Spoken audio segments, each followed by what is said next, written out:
Hey, mother, there goes Buss. Time for a fireside chat. Um, in Australia in the 50s, the equivalent of what were rockers, in the UK, and greasers in the US, here they were called bodgies, and their girlfriends were called widgies, bodgies and widgies. And they scared me more than Elvis Presley. And because I've got to be honest with you here, I got this thing about Elvis and rockers because I was sexually molested by an apprentice barber when I was about 5 or 6, and he had that, that like an Elvis Presley haircut and stuff. So I always remember. I'm getting back to them, that Mystic Eyes EP I love, that I showed and told a long and drawn out, a long and winding, drawn out story. In that same suburb, Caringbah, where I went for the math lessons, in the 50s, we were driving along in our FJ Holden, and this bunch of bodgies overtook us and were going, "Hey, look at your tits." That's my mum. She had big tits. And they go, "Look at her tits and all this." And then the stoplight came on and they had to pull up, and we pulled up behind them. And my dad, Frank Eric Freeman, MBE, MVO, member of the British Empire, member of the Victorian Order, calmly got out of the FJ, walked up to the car in front and punched the driver, bang, straight in the head, straight through. It was the best thing ever. And years later, I was talking to one of my mates, John Whitterman, and he said, "Yeah, we were in the car behind you, and we saw that."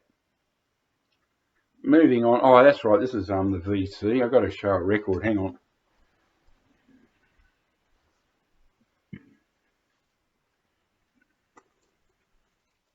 That's the corner. That's the corner of an audio, the rarest audiophile record in the world, and that's all I'm going to show you.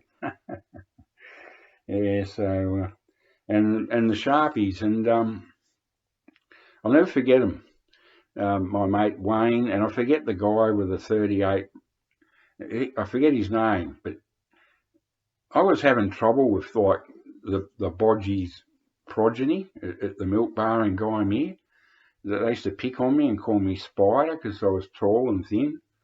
They go, "Hey, Spider," and all this stuff, and and I'd be walking up the steps of Gymea Station with my Fab 208 magazine, looking, going, "Oh wow, Dave D, Dozy Beak, and Mick and Titch, gee whiz," and all this sort of stuff.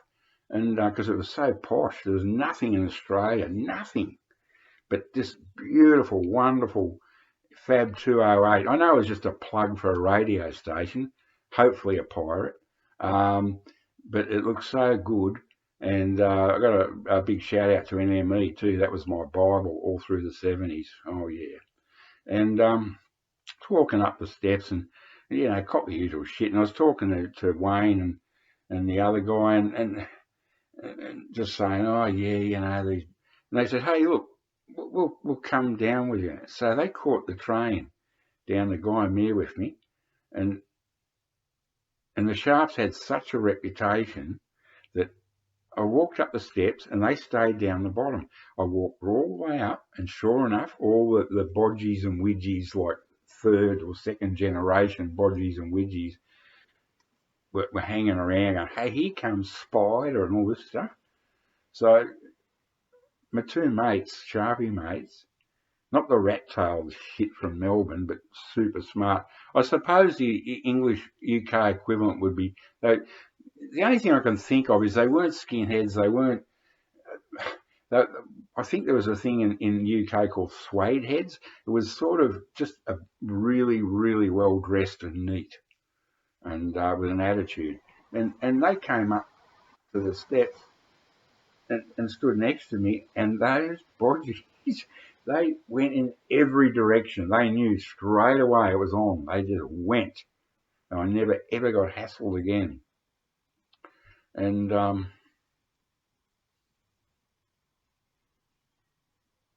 hate these pregnant pauses. Imagine if, it actually... Oh, but... So that's it for today. Bye now.